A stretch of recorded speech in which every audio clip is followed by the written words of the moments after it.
Hello everyone मैं खुरमजरी असी पुदुना लाक्लिबा अगी ब्लॉग असी अखोगी मैतेगी यामना हाउबा अखोगी सैरेंग थोंबा दुनी today I am coming up with blog on Sareng Thongba a very popular Manipuri cuisine अइना सैरेंग असी मरोय मचू मोरोक असुबा जीरा मुरीने चिंबा मरोय सिदा थाव खजितंग हपसेलगा मरोय सिंगे सुमाइना तोसले करिगनो आदे सैरेंग से खजिक माकी मनम nga तैदे खजितंग हेन मनीना अदुसु हापेगे मथौ ताय अदुना फ्राई तौगे ममांग दा सुमना nga सिंग से पुनमा इना मेरिनेट तौरगा nga थमजगनी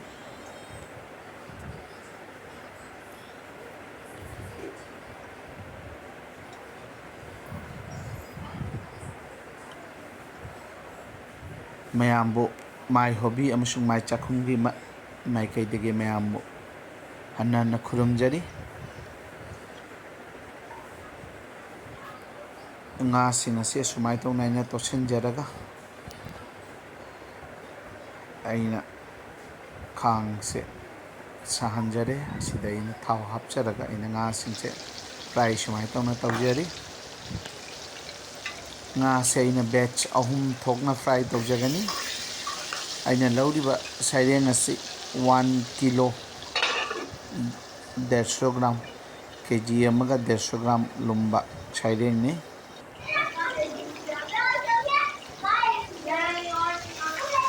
अई सैरेंग से अइना सैरेंग अतोइबा खुथोंगदुदी थोंगद्रे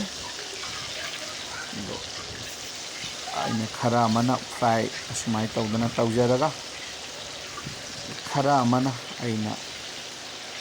सैरेंग अतोइबा खुथोंगदा हाइलप फ्राई तौरगा अइना तौगनी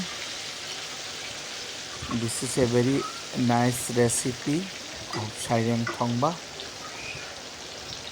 Kindly have a try on it and kindly view thoroughly. मैम अमुक्तंग अगी थोंगलिबा खुथोंग असे अमुक्तंग येंगमिनसी अइना सुमना सैरेंग सिंग असी सुमाय तौना ngौजरे अहोबगी बैच लोरे अदुगा होजिक अनीसुबा बैच आई ngौबा हौजरगनी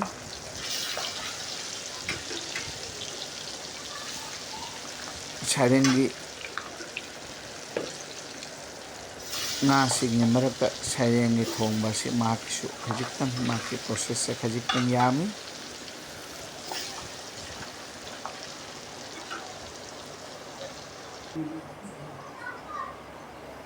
मरक असिदा इना तिलौ मपुम अहुम मोरोक अतेकपगा अइना मिक्सी जार असिदा ग्राइंड तौरगा थमजरगनी अमुक्सु अइना चनमगा सिंगसु अइना ग्राइंड तौरगा थमजगनी असुमाय तौदना अई अहानबा अनीसुबा बैच की nga ngौबा लोजरे सैरेंगी मचू सिसु यामना फजरे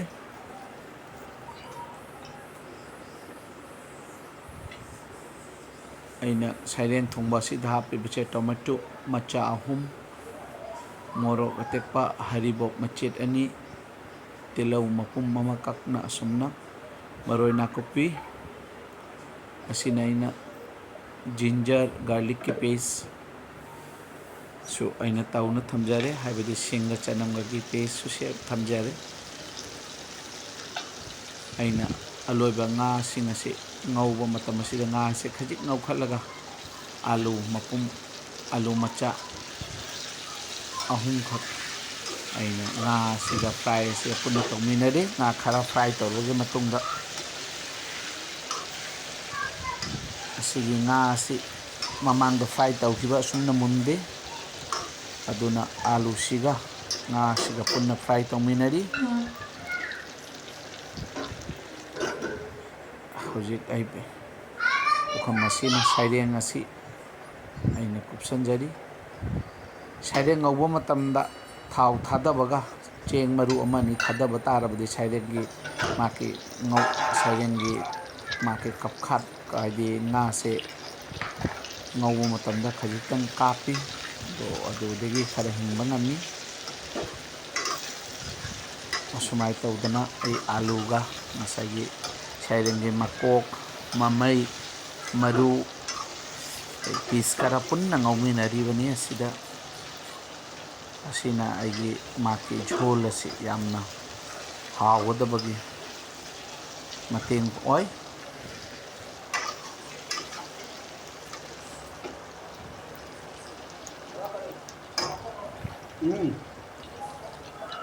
ꯐꯖꯅ ꯑꯣꯏ꯫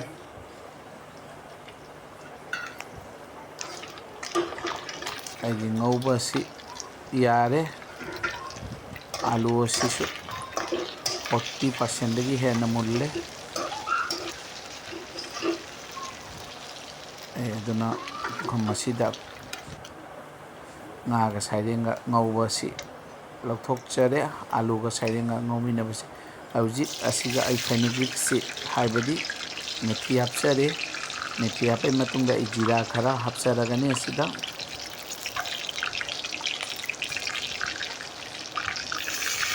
ꯇꯦꯖꯄꯇꯥ ꯍꯥꯞꯆꯟꯖꯔꯦ꯫ ꯑꯩꯅ ꯑꯁꯤꯒꯁꯦ ꯗꯥꯜꯆꯤꯅꯤꯒ ꯑꯦꯂꯥꯏꯆꯤ ꯑꯅꯤꯈꯛ ꯉꯧꯃꯤꯟꯅꯔꯤ ꯑꯁꯤꯗ꯫ ꯍꯧꯖꯤꯛ ꯑꯩ ꯃꯔꯣꯏ ꯅꯥꯀꯨꯞꯄꯤ ꯍꯥꯞꯆꯟꯖꯔꯦ꯫ ꯃꯔꯣꯏ ꯅꯥꯀꯨꯞꯄꯤꯒ ꯑꯁꯤꯒ ꯍꯥꯏꯔꯞ ꯃꯨꯟꯅ ꯉꯧꯔꯕꯒꯤ ꯃꯇꯨꯡꯗ ꯑꯁꯤꯗ ꯉꯁꯥꯏꯒꯤ ꯇꯤꯜꯍꯧ ꯃꯄꯨꯝ ꯑꯃ ꯑꯩꯅ ꯇꯣꯉꯥꯟꯅ ꯁꯦꯝꯕ ꯑꯗꯨ, ꯇꯤꯜꯍꯧ 3ꯒꯤ ꯄꯦꯁꯠ ꯑꯃꯁꯨ ꯑꯩꯅ ꯁꯦꯝꯖꯔꯕꯅꯤ꯫ ꯑꯗꯨꯒꯤ ꯃꯊꯛꯇ ꯇꯤꯜꯍꯧ ꯃꯄꯨꯝ ꯑꯃꯁꯨ ꯑꯩꯅ ꯁꯦꯝꯖꯕ ꯑꯗꯨ ꯑꯁꯤꯗ ꯍꯥꯞꯆꯟꯖꯒꯅꯤ꯫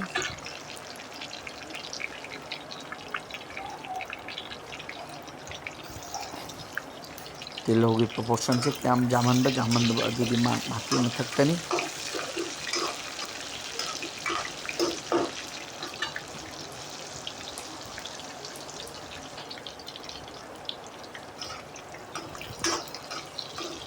ꯆꯥꯎꯔꯥꯛꯄ ꯌꯥꯔꯦ ꯍꯥꯏꯕꯒꯤ ꯃꯇꯨꯡꯗ ꯑꯩꯅ ꯉꯧꯃꯤꯟꯅꯔꯤꯕ ꯃꯤꯛꯁꯆꯔꯁꯤꯡ ꯌꯥꯔꯦ ꯍꯥꯏꯔꯕ ꯃꯇꯨꯡꯗ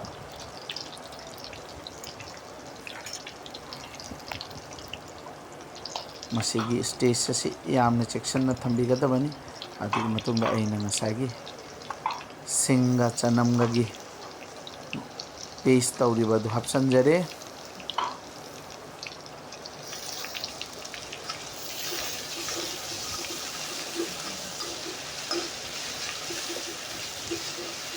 ꯉꯥꯏꯍꯥꯛ ꯉꯧꯃꯤꯟꯅꯔꯕ ꯃꯇꯨꯡꯗ ꯆꯅꯝꯒ ꯁꯤꯡꯒꯒꯤ ꯃꯥꯒꯤ ꯑꯍꯤꯡꯕ ꯃꯅꯝ ꯑꯗꯨ ꯍꯥꯏꯔꯞ ꯆꯠꯈ꯭ꯔꯦ ꯍꯥꯏꯅ ꯇꯧꯔꯕꯒꯤ ꯃꯇꯨꯡꯗ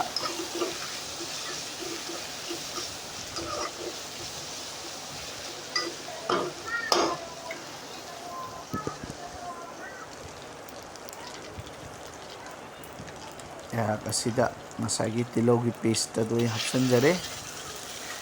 ꯇꯤꯜꯍꯧꯒꯤ ꯄꯦꯁꯠ ꯑꯁꯤ ꯍꯥꯞꯆꯟꯕꯒꯤ ꯃꯇꯨꯡꯗ ꯉꯁꯥꯏꯒꯤ ꯁꯤꯡꯒ ꯆꯅꯝꯒ ꯍꯥꯞꯂꯒ ꯉꯧꯃꯤꯟꯅꯕꯃꯇꯝ ꯑꯗꯨꯗꯒꯤ ꯑꯁꯤꯒ ꯈꯔ ꯀꯨꯏꯅ ꯈꯖꯤꯛꯇꯪ ꯃꯇꯝ ꯆꯪꯅ ꯑꯩ ꯉꯧꯖꯒꯅꯤ꯫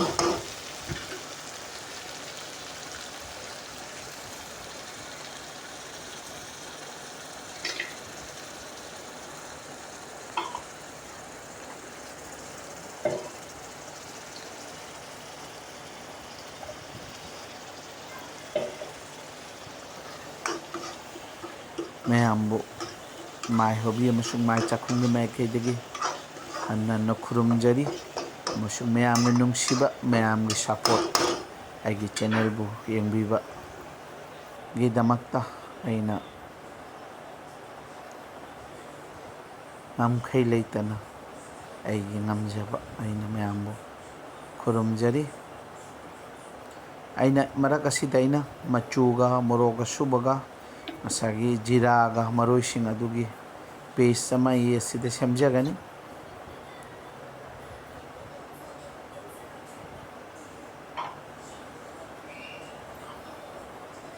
ꯏꯁꯤꯡ ꯍꯥꯞꯆꯟꯖꯔꯒ ꯉꯁꯥꯏꯒꯤ ꯇꯤꯜꯍꯧ ꯆꯅꯝꯒꯤ ꯂꯦꯝꯍꯧꯔꯤꯕ ꯃꯤꯛꯁꯤ ꯖꯥꯔ ꯑꯁꯤꯗ ꯂꯩꯔꯤꯕ ꯑꯗꯨꯗ ꯏꯁꯤꯡ ꯍꯥꯞꯆꯜꯂꯒ ꯍꯧꯖꯤꯛꯀꯤ ꯃꯁꯥꯂꯥꯁꯤꯡ ꯑꯁꯤꯗ ꯑꯩꯅ ꯏꯁꯤꯡꯁꯨ ꯍꯥꯞꯆꯜꯂꯦ꯫ ꯃꯁꯥꯂꯥꯁꯤꯡ ꯑꯁꯤꯗ ꯑꯩꯅ ꯍꯤꯡ ꯈꯖꯤꯛꯇꯪꯁꯨ ꯌꯥꯎꯅ ꯑꯩꯅ ꯑꯦꯗ ꯇꯧꯖꯈ꯭ꯔꯦ꯫ ꯀꯔꯤꯒꯤꯅꯣ ꯍꯥꯏꯕꯗ ꯁꯥꯏꯔꯦꯡ ꯊꯣꯡꯕ ꯑꯁꯤꯗ ꯍꯤꯡ ꯈꯖꯤꯛꯇꯪ ꯍꯥꯞꯂꯕꯗꯤ ꯃꯥꯒꯤ ꯃꯍꯥꯎꯗꯁꯨ ꯍꯦꯜꯂꯤ ꯑꯃꯁꯨꯡ ꯁꯥꯏꯔꯦꯡꯒꯤ ꯃꯥꯒꯤ ꯃꯅꯝ ꯈꯖꯤꯛ ꯑꯍꯦꯛ ꯂꯩꯕ ꯑꯗꯨꯁꯨ ꯃꯥꯡꯈꯤ꯫ ꯑꯩ ꯇꯤꯜꯍꯧ ꯆꯅꯝ ꯃꯔꯣꯏ ꯅꯥꯀꯨꯞꯄꯤ ꯃꯌꯥꯝꯒꯤ ꯑꯁꯨꯝꯅ ꯑꯣꯏꯔꯦ꯫ ꯑꯁꯤꯗ ꯍꯧꯖꯤꯛꯀꯤ ꯑꯩꯅ ꯁꯦꯝꯂꯤꯕ ꯃꯁꯥꯂꯥꯗꯨ ꯑꯩ ꯑꯁꯨꯃꯥꯏꯅ ꯇꯧꯅ ꯍꯥꯞꯆꯤꯟꯖꯔꯦ꯫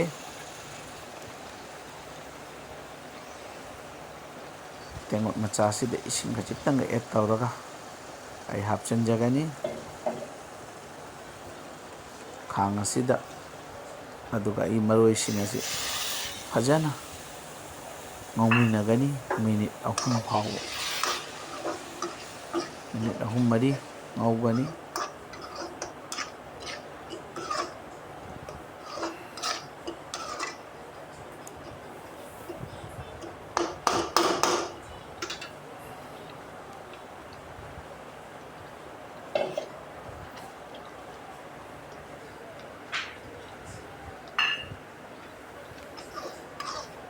ꯃꯁꯤꯒꯤ ꯃꯇꯥꯡꯁꯤꯡ ꯑꯁꯤ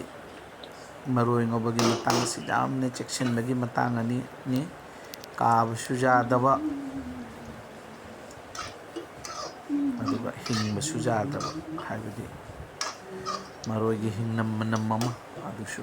ꯃꯥꯡꯍꯟꯈꯤꯕ ꯇꯥꯕ꯫ ꯑꯗꯨꯅ ꯌꯥꯝꯅ ꯃꯇꯝ ꯍꯩꯔꯞ ꯆꯪꯅ ꯌꯥꯝꯅ ꯆꯦꯛꯁꯤꯟꯅ ꯉꯧꯕꯒꯤ ꯃꯇꯥꯡꯅꯤ꯫ ꯃꯁꯤꯒꯤ ꯁ꯭ꯇꯦꯖꯁꯤꯡ ꯑꯁꯤ ꯑꯦꯟꯁꯥꯡ ꯍꯥꯎꯕꯒꯤ ꯄꯨꯝꯅꯃꯛꯇꯒꯤ ꯂꯨꯔꯕ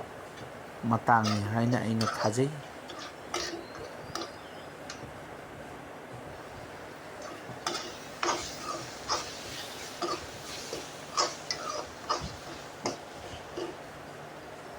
ꯃꯔꯣꯏꯁꯤꯡ ꯃꯨꯟꯅ ꯉꯧꯃꯤꯟꯅꯕ ꯑꯁꯤ ꯑꯦꯟꯁꯥꯡꯒꯤ ꯌꯥꯝꯅ ꯍꯥꯎꯕꯗ ꯑꯆꯧꯕ ꯃꯥꯒꯤ ꯃꯇꯦꯡ ꯑꯃ ꯑꯣꯏ꯫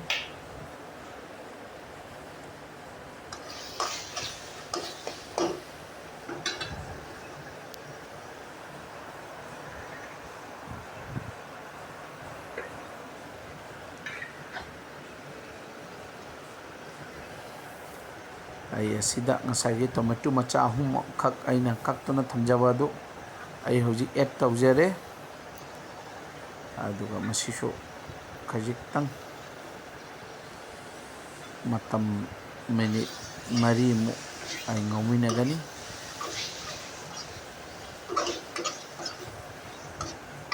ꯇꯣꯃꯦꯇꯣ ꯑꯁꯤ ꯄ꯭ꯌꯨꯔꯤ ꯇꯧꯕ ꯌꯥꯕꯅꯤ ꯑꯗꯨꯕꯨ ꯑꯩ ꯇꯧꯖꯗ꯭ꯔꯦ꯫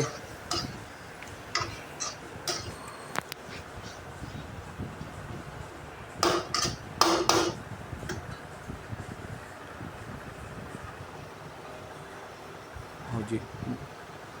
ꯃꯊꯧ ꯇꯥꯕ ꯃꯇꯨꯡ ꯏꯟꯅ ꯑꯩ ꯁꯤꯗ ꯊꯨꯝ ꯍꯥꯞꯆꯤꯟꯖꯔꯦ꯫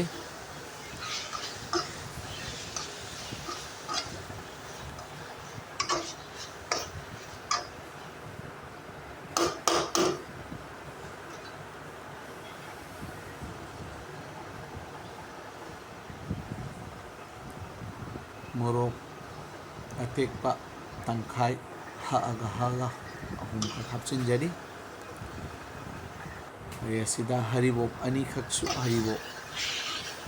ꯃꯀꯛ 2ꯈꯛꯁꯨ ꯑꯩꯅ ꯍꯥꯞꯆꯤꯟꯖꯔꯦ꯫ ꯁꯥꯏꯔꯦꯡ ꯊꯣꯡꯕꯗ ꯍꯔꯤꯕꯣꯞ ꯍꯥꯞꯄꯁꯤ ꯌꯥꯝꯅ ꯆꯨꯅꯕ ꯑꯃꯅꯤ꯫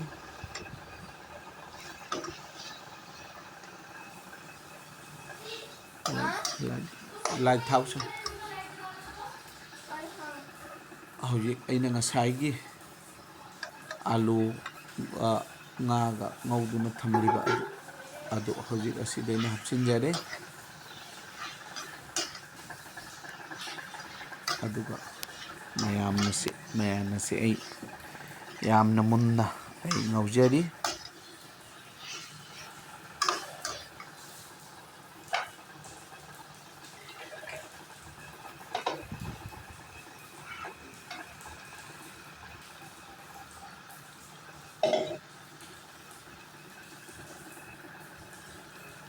ꯉꯁꯥꯏꯒꯤ ꯄꯨꯈꯝ ꯑꯁꯤꯗ ꯄꯠꯇꯨꯅ ꯂꯩꯕ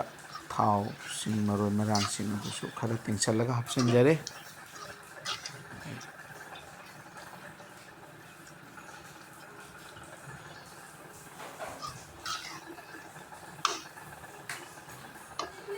ꯌꯥꯝꯅ ꯍꯥꯎꯒꯗꯕꯒꯤ ꯃꯑꯣꯡ ꯑꯃ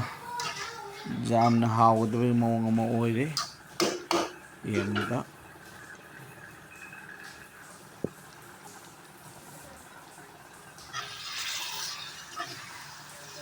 ꯇꯣꯃꯦꯇꯣ ꯑꯁꯤꯁꯨ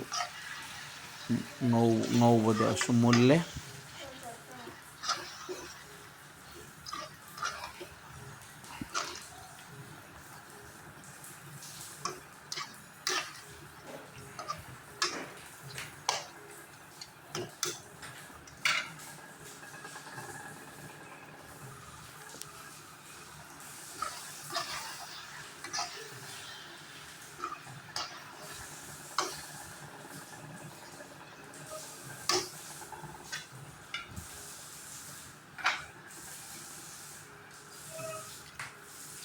ꯍꯧꯖꯤꯛ ꯑꯩ ꯏꯁꯤꯡ ꯑꯁꯥꯕ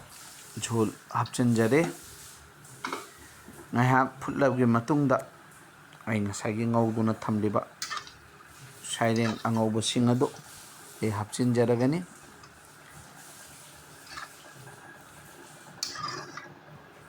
ꯃꯌꯥꯝꯁꯤꯡ ꯑꯁꯨꯃꯥꯏꯅ ꯑꯃꯨꯛꯇꯪ ꯇ꯭ꯔꯥꯏ ꯇꯧꯕꯤꯌꯨ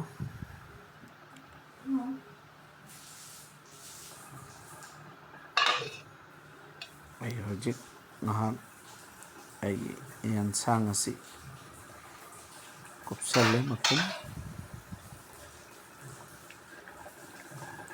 ꯑꯗꯨꯒꯤ ꯃꯇꯨꯡꯗ ꯍꯧꯖꯤꯛ ꯁꯥꯏꯔꯦꯡ ꯃꯇꯨꯝꯁꯤꯡ ꯑꯁꯤ ꯑꯩ ꯍꯥꯞꯆꯤꯟꯖꯔꯦ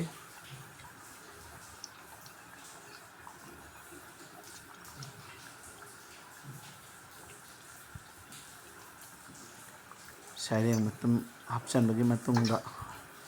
ꯁꯥꯏꯔꯦꯡꯒꯤ ꯃꯇꯨꯝ ꯑꯁꯤꯗ ꯆꯥꯎꯔꯥꯛꯄ ꯃꯨꯟꯅ ꯉꯧꯖꯈ꯭ꯔꯕꯅꯤ ꯑꯁꯤ ꯃꯃꯥꯡ ꯑꯁꯤꯒꯤ ꯃꯇꯨꯝ ꯈꯔꯁꯦ ꯑꯁꯤꯅ ꯑꯗꯨꯅ ꯑꯩ ꯃꯤꯅꯤꯠ 5 ꯑꯩ ꯐꯨꯠꯂꯕꯒꯤ ꯃꯇꯨꯡꯗ ꯑꯩꯒꯤ ꯌꯦꯟꯁꯥꯡ ꯑꯁꯤ ꯂꯧꯊꯖꯔꯒꯅꯤ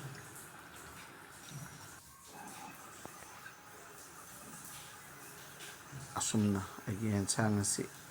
ꯊꯣꯡꯕ ꯂꯣꯏꯖꯔꯦ ꯍꯧꯖꯤꯛ ꯁꯥꯔꯚ ꯇꯧꯖꯔꯒꯅꯤ thank you everyone for your big support ꯑꯩ ꯃꯣꯔꯣꯛ ꯑꯇꯦꯛꯄ ꯈꯔ ꯍꯥꯞꯆꯤꯟꯖꯔꯦ ꯑꯋꯥ ꯐꯗꯤꯒꯣꯝ ꯍꯥꯞꯆꯤꯟꯖꯔꯦ ꯑꯃꯁꯨꯡ ꯑꯩ ꯑꯁꯤꯗ ꯒꯔꯝ ꯃꯁꯥꯂꯥ ꯈꯔ ꯆꯥꯏꯁꯤꯟꯖꯔꯦ ꯃꯊꯛꯇ ꯉꯥꯏꯍꯥꯛ ꯃꯈꯨꯝꯅ ꯑꯩ ꯊꯝꯖꯒꯅꯤ ꯑꯗꯨꯒꯤ ꯃꯇꯨꯡꯗ ꯑꯩꯍꯥꯛ ꯂꯧꯊꯖꯔꯒꯅꯤ ꯂꯣꯏꯁꯤꯟꯖꯔꯒꯅꯤ ꯑꯃꯁꯨꯡ ꯑꯩ ꯁꯥꯔꯚ ꯇꯧꯖꯔꯒꯅꯤ ꯃꯑꯣꯡ ꯑꯁꯨꯝꯅ ꯃꯌꯥꯝꯕꯨ ꯊꯥꯒꯠꯆꯔꯤ ꯃꯥꯏ ꯍꯣꯕꯤ ꯑꯃꯁꯨꯡ ꯃꯥꯏ ꯆꯥꯛꯈꯨꯝ ꯑꯩꯒꯤ ꯆꯦꯅꯦꯜ ꯑꯁꯤꯕꯨ ꯅꯨꯡꯁꯤꯕꯒꯤꯗꯃꯛꯇ thank you each and everyone all the viewers for your big support for viewing my channel my hobby and my Chakhum मैमबो हन्ना हन्ना थागतचरी मैमगे नुंगसिरबा मैमगे व्यू की दमकता मैमगे चावरबा सपोर्ट की दमकता thank you each and everyone for your big support and please do support my channel with your very precious thank you for your very precious time towards my channel मैमगी यामना चावरबा मैमगी मतम आइगी channel सिद बिबेगी दमकता मैमबो हन हन थागतचरी